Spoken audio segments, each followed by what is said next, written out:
zone à risque d'Abidjan. Les opérations de déguerpissement se poursuivent et se poursuivront jusqu'à terme. Le titre nous informe que les déguerpissements qui ont lieu là, ça ne va pas s'arrêter et ce qui a commencé, ça va aller jusqu'au bout. Quelques jours après sa nomination en qualité de gouverneur du district autonome d'Abidjan, Ibrahim Cissé Bakongo a annoncé puis entamé les déguerpissements des populations habitant les zones à risque. Et donc l'article commence pour nous dire que depuis que M. Cissé Bakongo a été nommé, dès qu'il a été nommé, le président Ouattara lui a demandé de faire un travail. Ce travail-là consiste à nettoyer Abidjan pour que Abidjan puisse attirer davantage, pour que la Côte d'Ivoire puisse être la porte d'entrée de l'Afrique de l'Ouest, pour permettre au monde entier de faire confiance en toute l'Afrique de l'Ouest.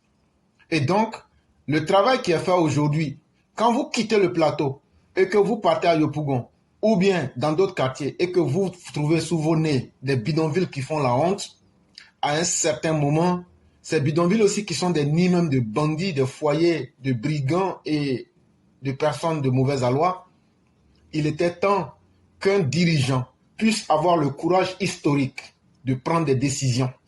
Rien n'est facile dans la vie et il n'y a pas de décision qui ne puisse pas faire pleurer les uns et qui ne puisse pas faire rire certains. Mais une décision, quand son caractère est juste, quand son fondement est juste, les sentiments ne comptent pas. C'est de cela qu'il est question. Et donc, au-delà de ces réalités-là, ces dégagements vont continuer. Beaucoup vont crier, beaucoup vont jaser, beaucoup vont dire tout ce qu'ils ont envie de dire, mais c'est que le droit est toujours à l'avantage de l'État. Et ce que l'État a fait, tant qu'il sera dans la voie de la justice et de la juste cause, nous ne pouvons pas trouver en nous-mêmes les mesures de les blâmer. Et donc, c'est le chef de l'État, Alassane Ouattara, qui a demandé à Cissé Bakongo de pouvoir prendre la mesure de déguerpir et de faire bannir ces quartiers qui font honte. Parce qu'aucun de nous ne souhaiterait que ses parents soient dans un tel quartier. Ceux qui se plaignent aujourd'hui, je l'ai dit et je le redis, Laurent Gbagbo et toute l'opposition, on sait que vous avez suffisamment volé d'argent. Vous avez volé beaucoup d'argent. Mettez simplement 1 milliard ensemble. Et puis dites, voilà un terrain, payons ça pour les gens. Là, on va savoir que vous êtes sérieux. Et donc, la récupération politique de bas niveau, c'est pour ceux qui veulent se laisser distraire. Mais ce travail-là continuera. Parce qu'un État aussi qui ne fait pas sortir ses griffes, pour finir, devient un État faible. Et en vérité, lorsqu'on confie le pouvoir d'État, ça vient avec la force du Léviathan. Ça veut dire que ça doit mordre et ça doit broyer les os pour imposer la règle. Un État qui est dans le sentimentalisme, un État qui est dans la juxtaposition des à peu près, que je vais appeler l'improvisation, devient un État défaillant. Et quand une mesure est prise là, il faut aller jusqu'au bout. C'est par là aussi qu'on sait qu'un gouvernement se donne en lui-même du respect. Et donc le gouvernement, comme je le dis, si le fondement de ce déguerpissement-là est juste, on doit aller jusqu'au bout. Et demain, l'histoire nous jugera. Même si l'objectif final de l'opération est salutaire, force est de noter que la plupart des populations déjà déguerpies disent ne pas savoir à quel sein se vouer. Vous-même, vous étiez dans ces quartiers-là, comment viviez-vous? Posez-vous la question. Est-ce que vous serez fiers de mettre des enfants et des arrière-petits-enfants qui vont vivre cette condition-là? Est-ce que vous-même, en tant qu'humain, vous serez fiers de vous-même? Parce qu'un être humain qui a un peu de conscience morale et qui a un peu de dignité, cet être humain-là se dit, même si je ne suis rien, même si je n'ai rien aujourd'hui, je vais tout faire pour laisser un petit quelque chose à ceux qui vont venir derrière moi pour qu'ils disent, ah vraiment, celui qui était là avant nous, notre père ou même notre frère, il a fait quelque chose pour nous propulser un peu en avant. Mais souhaiter demeurer dans le malheur permanent, c'est la chose la plus ignoble qu'une personne puisse se souhaiter à elle-même. Et comme on le dit, quand tu n'as pas le courage d'affronter ton destin, c'est ton destin qui va t'affronter et te vaincre. Et aujourd'hui, c'est votre destin qui est en train de vous affronter. Parce que en réalité, c'est vous-même vos méfaits, parce que ce n'est même pas le destin, parce qu'il ne faut pas se mentir. Parce que beaucoup, peut-être vous êtes musulmans, donc je vais me baser là pour expliquer un peu la notion du destin pour que les gens comprennent très bien ce que c'est que le destin. Et dans les principes de la foi musulmane, il y a la croyance aux anges, il y a la croyance aux livres révélés, il y a la croyance au jour du destin, il y a la croyance aussi au jour du jugement, etc., etc. Il y a les 7 piliers de la foi. Et là, la question du destin pose un véritable problème chez beaucoup de musulmans parce que pour eux, le destin, c'est tout ce dont je n'ai pas pu prendre des bonnes mesures. Ce sont mes faiblesses qui sont mon destin. Ce sont mes capacités, mes incapacités, pardon, je voulais dire. Ce sont mes lâchetés, mes limitations qui sont mon destin. Alors que c'est faux. Le destin, si on veut l'expliquer selon la compréhension islamique, le destin, c'est tout ce qui dépasse votre capacité. Et c'est pourquoi votre propre Coran vous dit que nous n'imposons à aucune âme ce qui est au-delà de ses capacités. Ça veut dire bagage que tu ne peux pas transporter là. Lui, Dieu même, avant de te créer là, il ne va pas mettre ça sur toi. Mais quand il te met dans une place, ou bien il te met dans une situation là, il te donne aussi naturellement les moyens qui vont avec. Et donc, quand tu es né, et puis tu t'es retrouvé noir là, ta peau noire là, si tu veux, faut devenir même le petit-fils de Michael Jackson. Mais tes gènes là vont rester noirs. Et ton histoire te suivra. On dira, voilà le noir qui s'est tchatcho. Si tu es né et que tu as trouvé tes parents pauvres, c'est pas ton destin que toi aussi tu sois pauvre. Parce que la vie te donne des options pour changer ta vie, pour ne pas ressembler à tes parents. Mais quel que soit, comme je l'ai dit, tes efforts, tu ne pourras jamais changer, par exemple, tes gènes. C'est de cela qu'il est question. Si tu nais et que tu trouves tes parents, qu'ils sont misérables, qu'ils ne sont pas beaux, tu ne peux rien faire pour te détacher d'eux en disant « c'est eux qui m'ont mis au monde, mais je ne les reconnais pas parce que la loi m'a dit aujourd'hui, je les ai reniés. » Oui, tout ça c'est sur papier.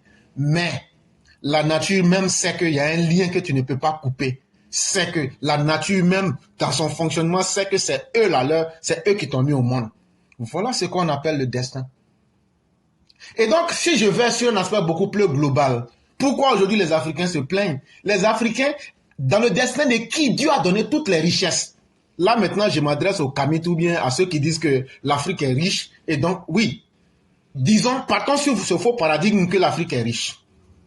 Et donc, Dieu a mis toutes les richesses du monde dans notre destin. Mais nous sommes les plus pauvres sur la terre.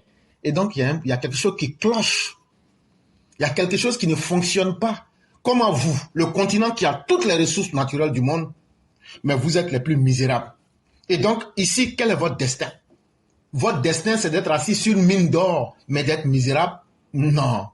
Votre destin, c'est que vous ne vous assumez pas. Parce que le destin aussi, par extrapolation, peut être ce que tu t'imposes à toi-même. Tu n'es pas né pour être misérable. Mais si tu décides de vivre misérable, c'est le choix de vie que tu auras fait et tu vas finir sur ce chemin-là. Et donc, c'est la malheureuse destinée que les Africains se sont donnée à eux-mêmes que de toujours se mettre dans la position du demandeur. Il faut que les autres aient pitié de moi. Toi, tu es assis sur une mine d'or, mais tu ne cherches pas l'intelligence qui va faire que tu peux exploiter cette mine d'or-là. Et demain, tu viens dire que c'est ton destin. Tu te fous de Dieu et Dieu s'en fout. Et c'est la même chose comme ceux qui sont dans les quartiers précaires. Vous pensez que quand moi je parle comme ça, moi là, je ne suis pas un enfant de riche. Je ne suis pas un enfant de bras longs. Je ne suis pas un enfant d'une famille aisée. Je dirais même que je suis enfant même de pauvre de chez pauvre. Mais quand je regarde mon parcours de vie, à un certain moment, quand j'ai pris conscience de mon existence en tant qu'humain, je me dis quoi? Faut que je me batte pour au moins changer ma condition. Et ça, Dieu a permis cela à tout être humain. Vous ne voulez pas vous battre. Et quelqu'un qui ne veut pas se battre devient ver de terre. Et quand tu acceptes le destin d'un ver de terre, on t'écrase. Et vous avez accepté le destin de vivre misérablement dans les bidonvilles, comme si c'est Dieu qui vous avait imposé ça, et vous intégrez ça en vous-même, comme c'est votre destin, alors que vous vous mentez à vous-même. À un certain moment, la nature s'impose à vous aujourd'hui. Vous êtes dans l'illégalité, vous êtes dans le non-droit. Aujourd'hui, quel que soit ce que vous allez dire, en disant que vous ne savez à quel sein se vouer, nous aussi on vous dit qu'on s'en fout de vous. Parce que la meilleure manière pour vous éduquer, c'est de vous dire la vraie vérité qui va vous amener à savoir que vous devez changer votre manière de penser. Tant que vous ne changerez pas votre manière de penser, rien autour de vous ne changera. Et en réalité, tout ce que vous voyez, toutes ces personnes que vous voyez là, en train de venir vous dire qu'elles compatissent, que ce soit l'église catholique. J'ai entendu un prêtre chrétien dire que si le régime Ouattara continue à détruire, que la malédiction divine, il n'a pas dit ça comme ça directement, mais c'est ce qu'il voulait dire. Parce que la parole là, ce n'est pas les mots que quelqu'un émet, mais c'est ce que la personne veut dire. Mais moi, je vais dire aussi à ce monsieur-là que les malédictions de vous les PD, vous qui ouvrez les derrière des enfants des gens là, ça ne peut pas prendre quelqu'un. Je parle de l'église catholique. Vous, les promoteurs de l'homosexualité, le pape venait de signer un mémorandum pour accorder l'homosexualité. Vous qui ne vous mariez pas et puis vous vous prenez par vos cuits là, vous ne pouvez pas menacer quelqu'un. Et donc là, vos malédictions là, ça devient un cercle et vous tournez dedans. Et donc là, ça n'inquiète pas quelqu'un, surtout l'église catholique. Vous qui avez été les promoteurs du plus grand génocide du 20e siècle au Rwanda, vous êtes très mal placés. Vous qui collectez de l'argent au nom de Dieu alors que vous trompez les gens. Vous êtes assis sur combien de cadavres? Nous sommes la nation la plus puissante, le Vatican. Mais votre richesse là, elle est assise sur quoi? Elle est assise sur le sang, sur les os, sur la misère du monde entier. Et donc vous là, ne vous prenez pas pour ce que vous n'êtes pas pour parler à la place de Dieu. Dieu lui-même n'aime pas le désordre. Pourquoi vous n'acceptez pas de bidonville au Vatican? Pourquoi vous n'acceptez pas ces pauvres-là en leur disant, il y a des musulmans parmi vous, il y a des chrétiens parmi vous, mais par générosité, toujours l'argent que vous avez toujours donné depuis très longtemps là, aujourd'hui l'argent que vous avez donné à Dieu là, Dieu vient vous retourner une partie pour payer un terrain pour ces pauvres-là. C'est facile de parler, c'est facile de maudire, mais encore pour maudire, il faut être dans une position où toi-même tu es un homme juste. Mais des injustes comme vous, vos propos, ça n'inquiète personne. Et c'est ce que j'ai dit. Si la motivation de ce déguerpissement-là est faite sur une mesure de justice, elle va même aider ces personnes-là à pouvoir changer leur manière de vivre pour vivre dignement. Et donc l'église catholique est très mal placée. Elle qui n'a pas encore fini de nous justifier les crimes et les abus d'homosexualité, elle ferait mieux de chercher à expliquer aux pasteurs et aux différents prêtres que la Bible leur dit de se marier. La Bible leur demande de se marier. Parce que un célibataire ne peut pas venir donner des conseils. Un homme qui a eu peur des femmes, qui ne s'est pas marié là, il ne peut pas venir s'arrêter devant des gens qui sont mariés pour leur donner conseil. Ça ne marche pas. La vraie vie ne fonctionne pas comme ça. Ça veut dire une religion qui est basée sur l'hypocrisie. À un certain moment, moi je m'en fous que vous soyez chrétien, musulman, je m'en fous. Moi je dis ce que je pense. J'ai le courage d'assumer mes idées. Donc là, en réalité, je ne suis ni contre le christianisme, ni contre l'islam, mais il y a beaucoup de malhonnêteté dans ces religions-là. Il y a beaucoup d'hypocrisie dans ces religions-là. Et ça, il faut avoir le courage de le dire en face de tout le monde, pour que ceux qui veulent, je ne décourage pas les gens à suivre leur religion, mais cherchez la voie qui vous lie directement à votre Créateur, plutôt que de rester dans ces gouffres-là. À un certain moment, chacun peut choisir la voie qu'il veut, mais quand vous vous condamnez à suivre des individus, et aujourd'hui, pendant combien d'années vous avez pris de l'argent avec des pauvres citoyens? Ils vivaient dans les bidonvilles. Aujourd'hui, Dieu a besoin de vous pour venir dire à ces pauvres-là, Dieu est là aujourd'hui pour vous. On a ouvert toutes les églises catholiques, venez vous installer. Là au moins, on aurait vu Dieu. Mais Dieu n'existe pas chez vous. Dieu n'existe pas dans vos cœurs. Dieu n'existe que dans un livre pour vous. Et pour endoctriner les masses, que ce soit l'islam ou le christianisme. Mais ce Dieu-là, moi, je ne peux pas croire en lui. Ce Dieu-là, qui n'est que là, dans un sens unique, je ne peux pas perdre mon temps avec lui. Jésus lui-même a partagé le pain.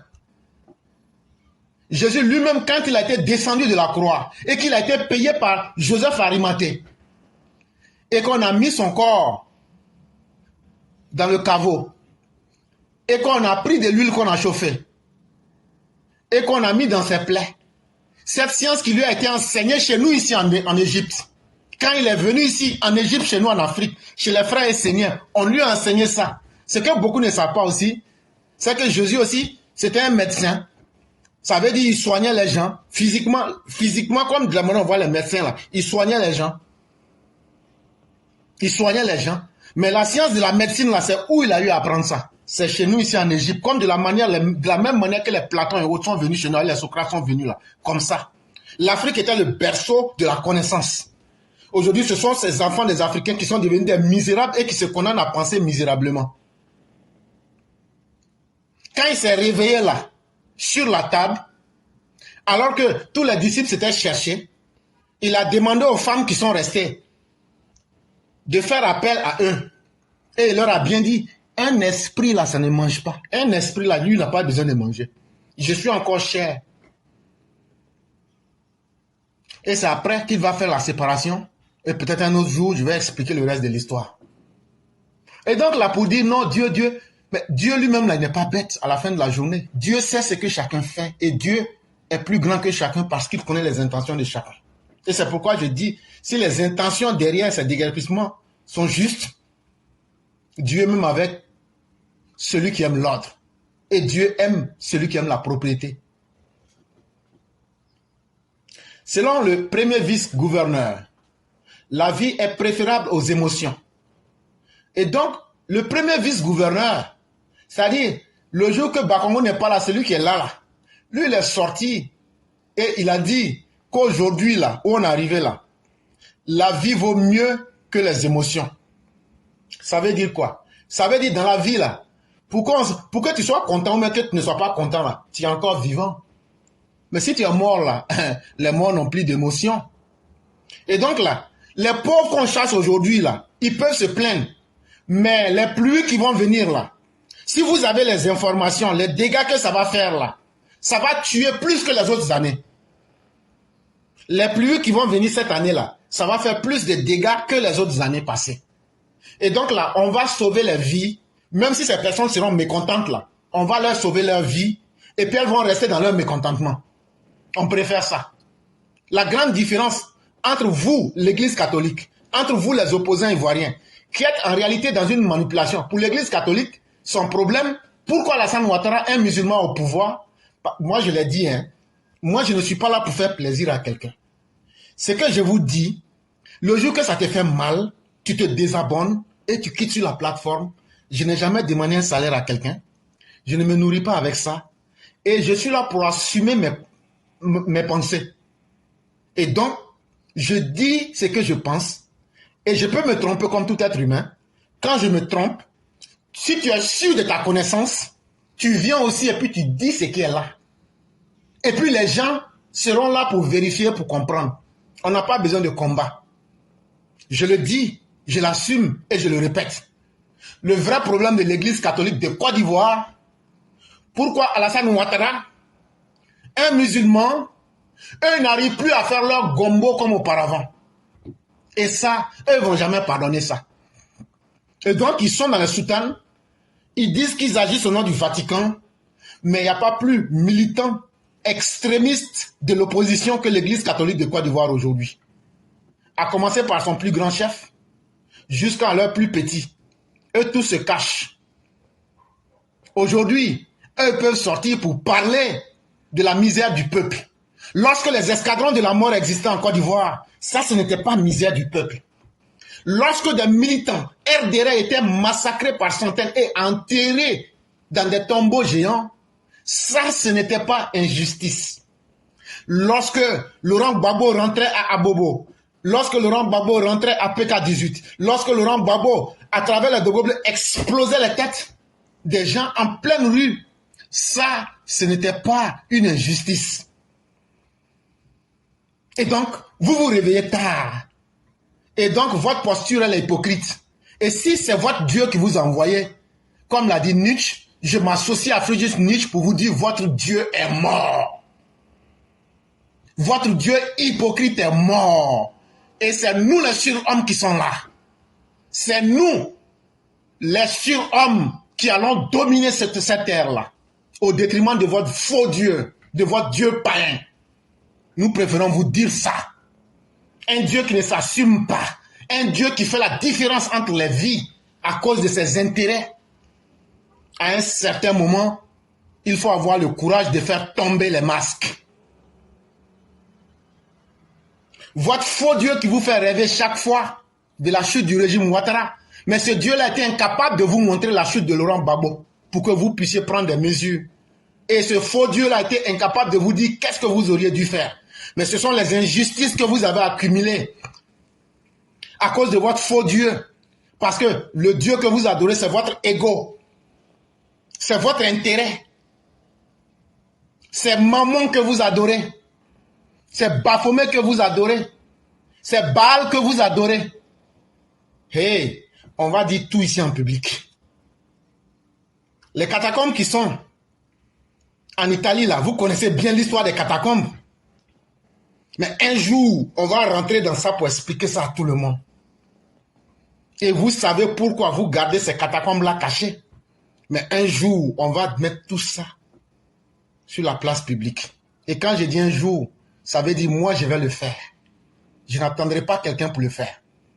Et donc là, le Dieu que moi j'adore, c'est un Dieu qui dit que lui, il est la vie. C'est le Dieu de Jésus, puisque Jésus lui-même n'a pas dit qu'il est Dieu.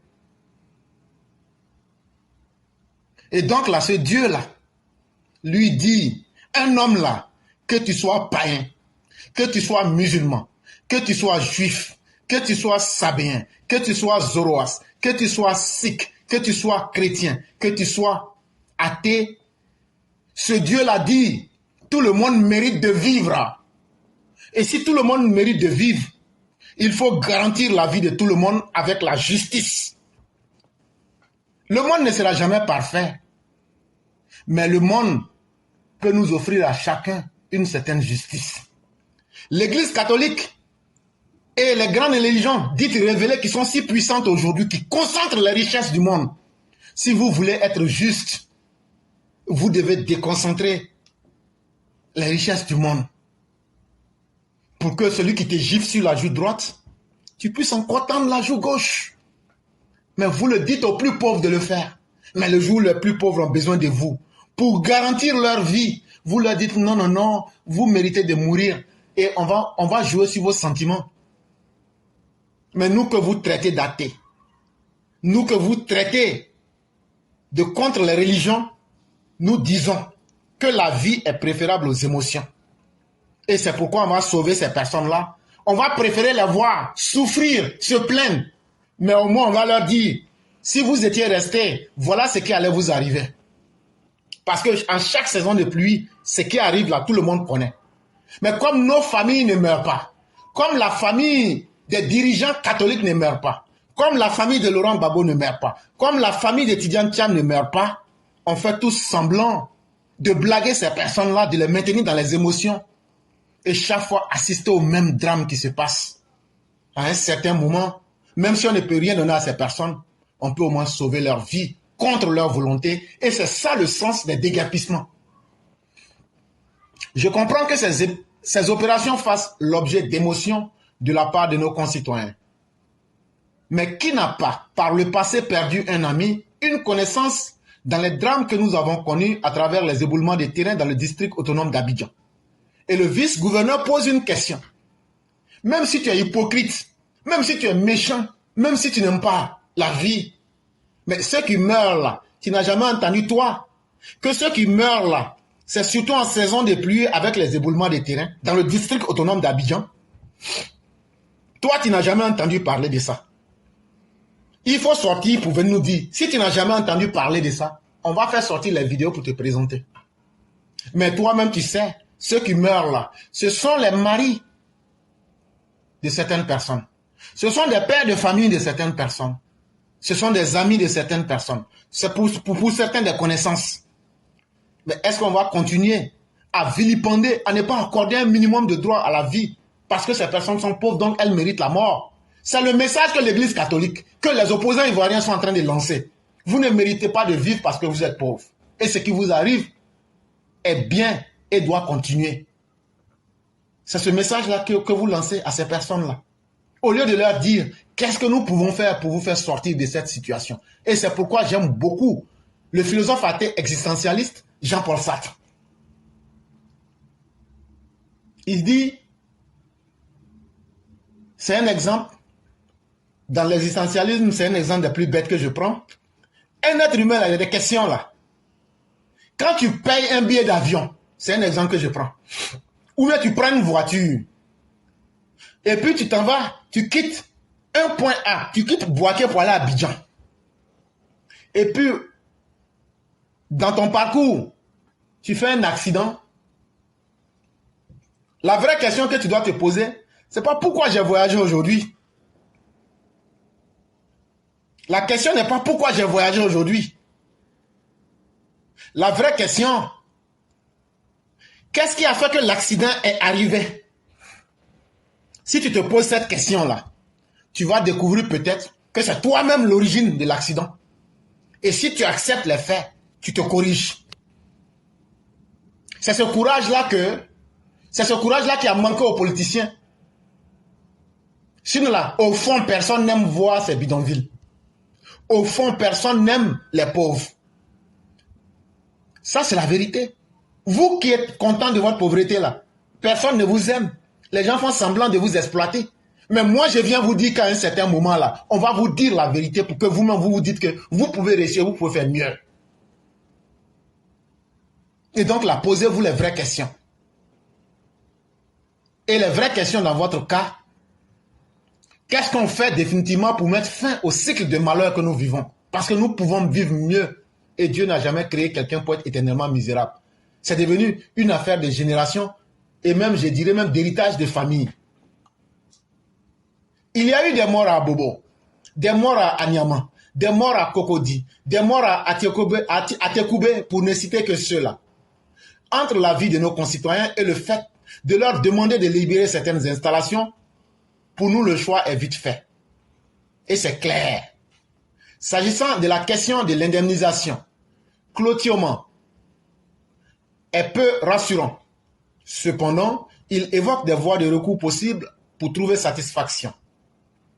Les populations des sites visés sont indemnisées à notre connaissance.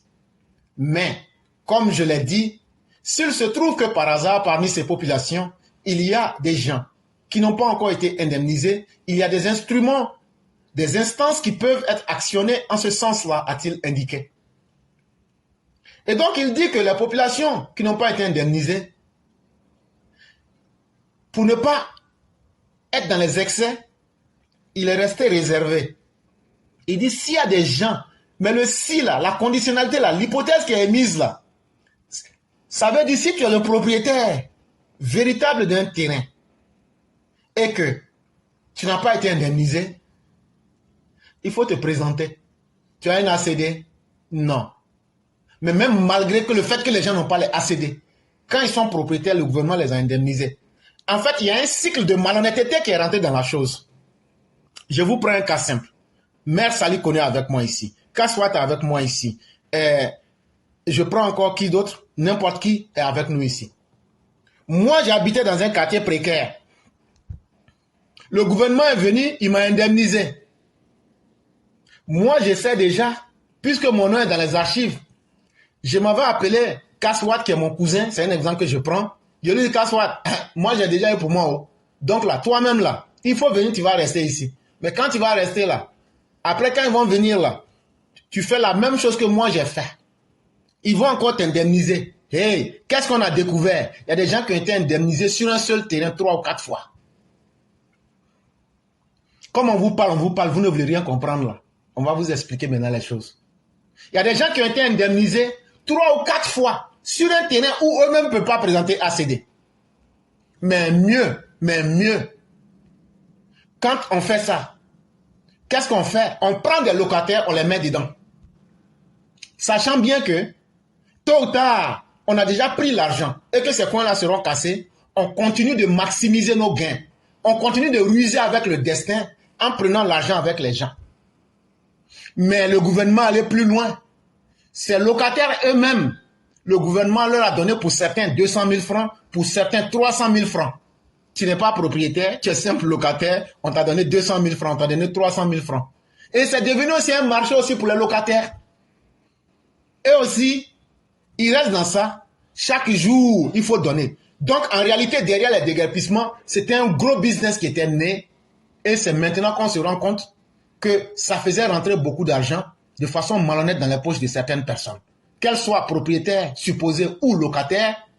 Et chaque fois, vous voyez des groupes de personnes, on n'a pas été dédommagé, on n'a pas été dédommagé, on n'a pas été dédommagé. Mais jusqu'à quand ce jour-là aurait pu continuer? C'est l'argent public que vous détournez. C'est du vol de l'argent public par la malhonnêteté. En fait, les gens qui sont dans ces quartiers-là avaient fini par développer un mode de vie. Elles vivaient sur la malhonnêteté. Et donc, en cassant ces quartiers précaires-là, on coupe le cycle de l'argent public qui partait dans la poche. Et qui est-ce qu'on a constaté? Ce sont beaucoup les Maliens et les Burkinabés. La majorité de ces personnes-là, ce sont des Maliens et des Burkinabés. Toi, Ivoirien, qui te plains aujourd'hui, là, en faisant les déguerpissements, là, c'est cette chaîne de corruption qu'on vient de couper. Ça veut dire les milliards qui sont partis dans les poches de ces Maliens et de ces Burkinabés, là. Et puis, ils sont allés construire des immeubles au Burkina, au Mali, là. En faisant ces déguerpissements-là, en mettant fin à ce cycle honteux-là, on vient de couper leur robinet. Ça aussi, il faut qu'on t'explique. Si ce que j'ai dit est faux, tu sors, tu viens expliquer que c'est faux. Mais ce que je dis, les vidéos sont là. Nous, on est allé dans les quartiers précaires, on a causé avec les gens. On a mis 4 sur table. Il n'y a aucun individu qui peut vous dire qu'ils n'ont pas été avertis. Tout le monde faisait semblant en se disant que je vais avoir ma part du gâteau. Mais ce qui a marché pour Paul ne va pas forcément marcher pour Pierre. Et toute situation, quelle que soit sa durée, la prend fin un jour. Mais au moins, que vous soyez malhonnête comme vous l'êtes, en vous déguerpissant de ces endroits-là, on sauve vos vies. Et ça, la conscience collective de l'humanité retiendra cela. Profitant du micro, le premier vice-gouverneur a tenu à alerter de nouveau les populations habitant les zones à risque. À tous ceux qui ont eu des mises en demeure par rapport aux zones visées, je leur demande de partir. Et le vice-premier gouverneur a dit, et il a averti, il dit tous ceux qui ont reçu des mises en demeure là, ça veut dire on t'a donné papier.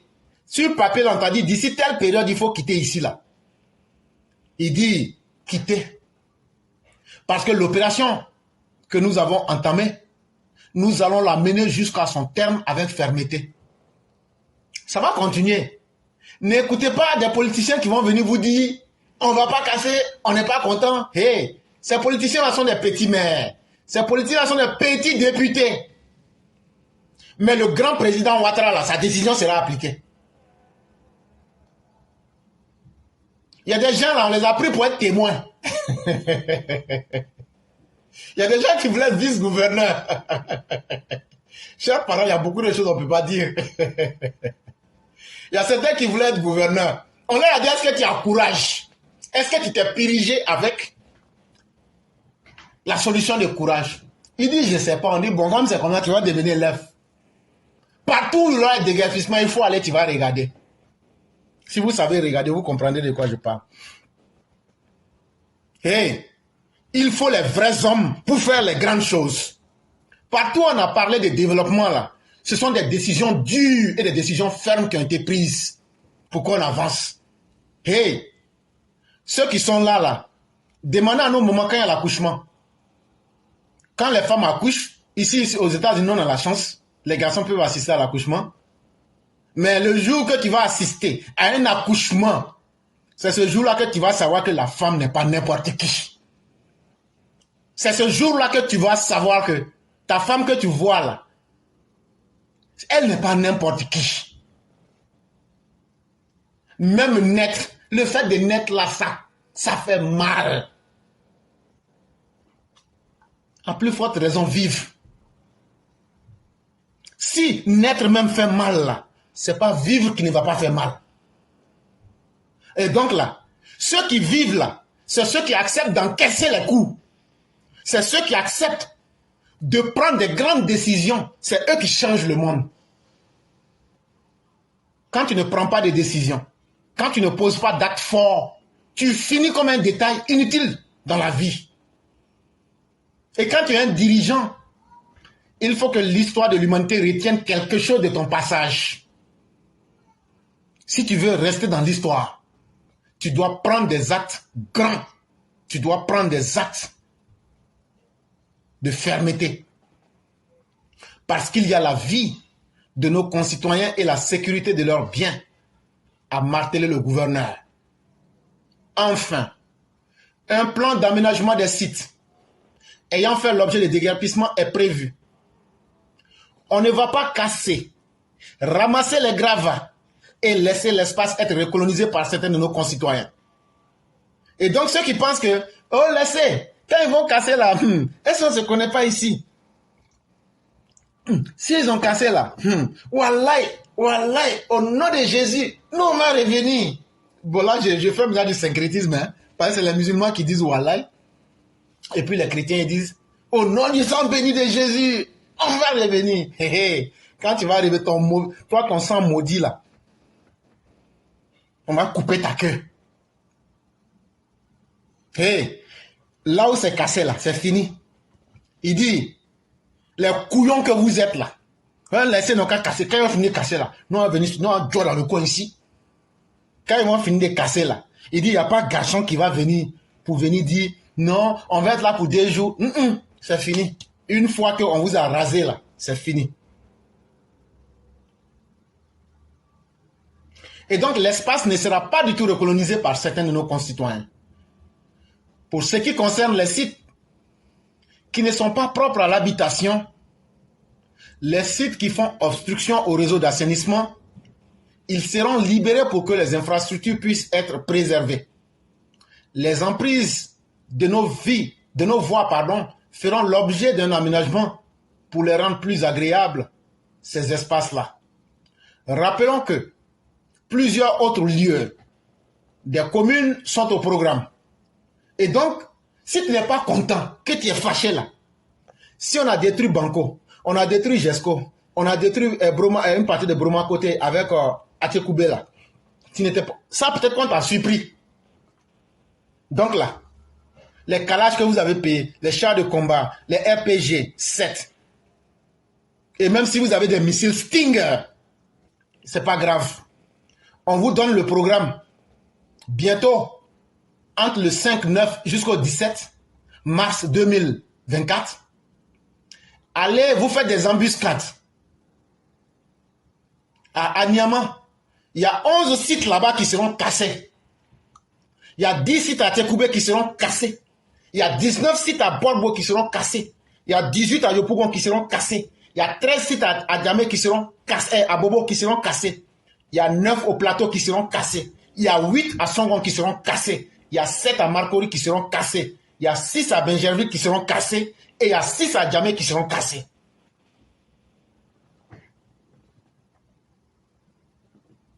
Donc là, ne vous déplacez même pas.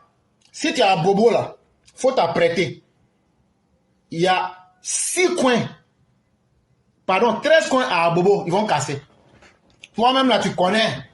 Pourquoi tu connais? Parce que tu as déjà pris jeton de ça. Mais tu es en train de jouer là. Donc jeton là, il faut prendre, tu vas mettre ça dans le calache. Et puis maintenant, tu t'arrêtes. De toute façon, on va vous nettoyer. Vous allez comprendre. Donc là, voilà. Ça là, c'est pas moi, j'ai inventé. Si tu vas sur le banco.net, tu vas retrouver là-bas. Ce que j'ai fait là, j'ai lu et puis j'ai bien expliqué.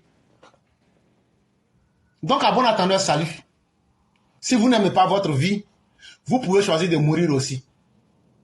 Maintenant, les Burkinabés, les Maliens, vous pouvez aller au Burkina, comme on l'a toujours dit.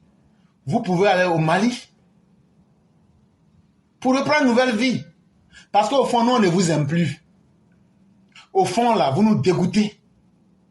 Maintenant, toi, tu es un vrai Ivoirien. Et toi, comme si c'est Abidjan qui était né avec toi, tu peux aller dans une petite ville. Avec l'argent que tu as reçu là, tu peux reprendre une vie digne. On préfère amener les gens. Le développement, là, ça doit se faire avec des gens dignes.